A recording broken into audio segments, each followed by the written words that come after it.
내 이름은 김주리. 서울의 IT 기업에서 일하는 회사원. 주로 하는 일은 사무업무로 손에 들어오는 급여는 250만 원 정도지만 난 그런저런 평범한 회사원은 아니니까.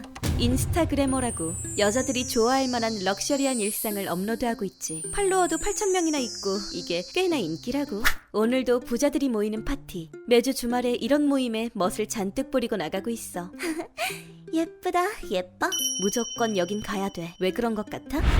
담이야, 미안해.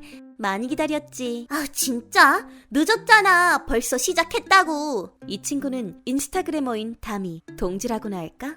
아, 잠깐만. 완전 화려한 건물이잖아. 사진. 아, 진짜 빈틈이 없다니까. 그렇다. 부자들의 모임에서 찍는 사진은 인스타에 올리기 좋은 보물들이지. 좋아요를 잔뜩 받을 수 있는 찬스라고. 온몸을 고급 명품으로 치장한다고 해서 좋아요를 받을 수 있는 건 아니다. 어제부터 다니기 시작한 헬스클럽 완전 좋아. 주리, 너 헬스클럽 몇 군데째야? 다른 여자들에게 부러움을 받고 남자들에게 괜찮은 여자로 보여지기 위해서는 헬스클럽, 피부관리, 여행, 요리교실, 자격증 등 여러가지 무기로 무장해야 해. 내가 무엇을 하면 행복해질까가 아닌 좋아요를 받는 것이 목표인 거지. 아, 지윤씨, 오랜만이에요. 이전에 크루즈에서 보고 처음이네요. 아, 오랜만이야.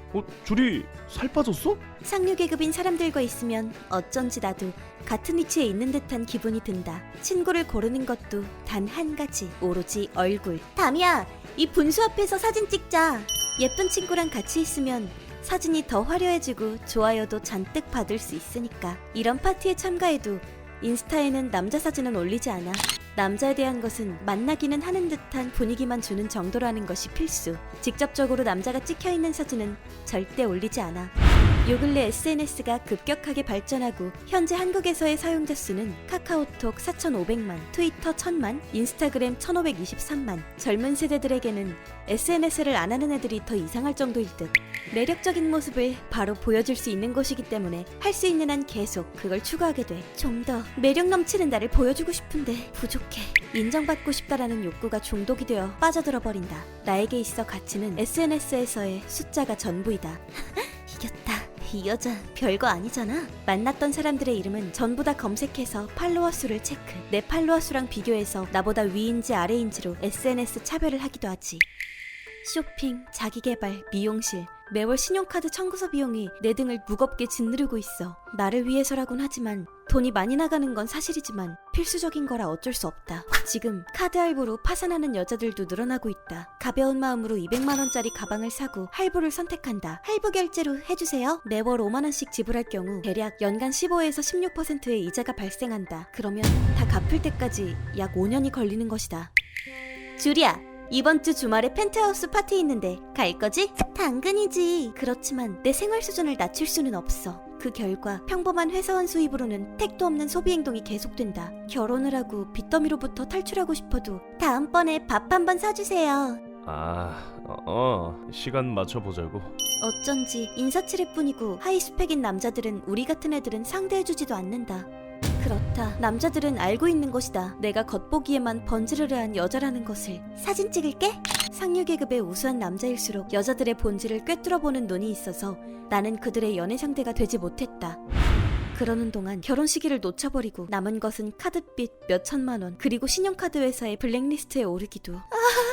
SNS를 이용했을 뿐인데 어느샌가 SNS에 놀아나고 있었다. 그리고 끝까지 간 나는 처음인데. 전혀 문제 없어요. 안심하세요. 가장 빠르고 단기간에 돈을 벌기 위해서는 몸을 파는 수밖에 없었다. 딱 3개월의 고생, 빚을 갚고 나면 바로 그만두자. 그렇게 생각하고 있다가도 이번 달은 열심히 했으니까 조금은 써도 괜찮겠지? 그러나 돈이 손에 들어오면 바로 써버리고 모든 것은 SNS를 위해서. SNS와 현실 세계의 차이가 빚을 부풀리고 갚을 능력이 없어진 나는 최후의 수단으로 파산 신청합시다. 네, 파산 신청.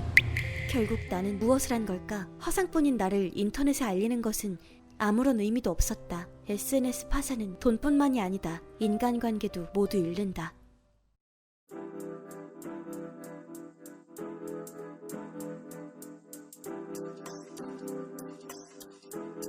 휴먼버그 대학교에서는 인간이 버그를 일으키는 엽기적인 사건들을 계속해서 파헤쳐 나가고 있어요. 좋아요와 구독 부탁드립니다. 앞으로도 저희 휴먼버그 대학교 많이 사랑해주세요.